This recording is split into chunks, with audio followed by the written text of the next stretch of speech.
ici. Au niveau de la fixation, je pense qu'il n'y a pas tellement de choses à faire.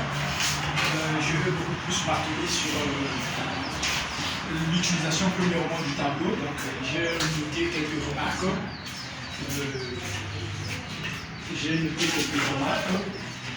La première remarque, c'est au niveau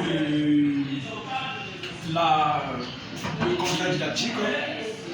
Au niveau du contrat didactique, il ne faut jamais vous voyez les élèves.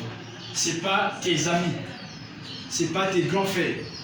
Quel que soit leur âge, de toutes les façons, ils seront que tes petits frères, voire même tes enfants.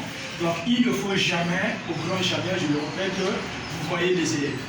Ce que je dis, c'est pareil. Ils sont nombreux, je vous parle en général. Mais rappelez-vous une fois de plus qu'au niveau de la pédagogie, on appelle ça le comportement final. Tout le monde, vous n'aurez pas les mêmes résultats au niveau des élèves. Il y a des élèves qui vont refaire parfaitement ce que vous leur avez demandé.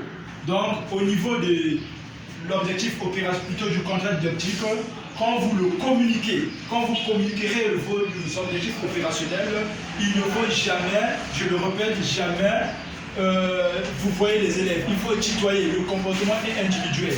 Donc, je répète, je reprends un peu ce que vous avez dit. À la fin de la leçon portant sur l'organisation externe du corps humain, tu dois être capable. Je ne dis pas vous, non. Tu dois être capable. C'est la première remarque. La deuxième remarque, c'est concernant l'utilisation du tableau. Le tableau, en pédagogie, on le divise en 3 parties. Oui, c'est bien divisé. Les explications, on les met à gauche. Tout ce qui est explication, on les met à gauche. Il ne faut jamais effacer. Vous placez les explications à gauche. Je mets mon titre à droite et il ne doit pas y avoir les explications à droite. Ça, s'il y avait déjà un inspecteur, c'est déjà une faute. Rappelez-vous en plus, ce que je dis pour M. Perret, c'est valable pour vous. Donc, la partie située à gauche, pour moi, selon vous, c'est à gauche.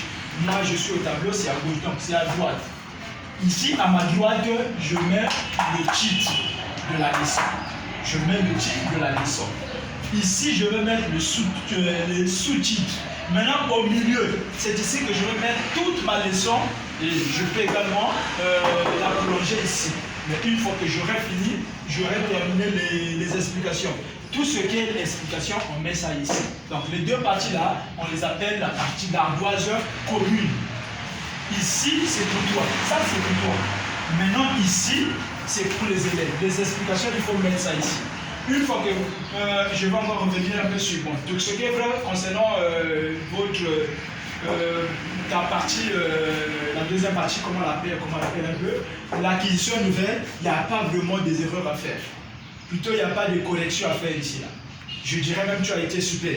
C'est très bien, les explications vraiment, et surtout quand tu as parlé des poignets, un peu pour éveiller un peu les élèves et les footballeurs, là, il n'y a pas de problème. Les explications vraiment très plutôt la fixation, elle a été vraiment très bien faite. Une fois de plus, je demande un peu à l'Assemblée d'applaudir. Tu vas quand même essayer d'exposer, même si c'est l'anglais, il faut faire comme monsieur. En tout cas, monsieur Perret, c'est bien. Maintenant, il faut utiliser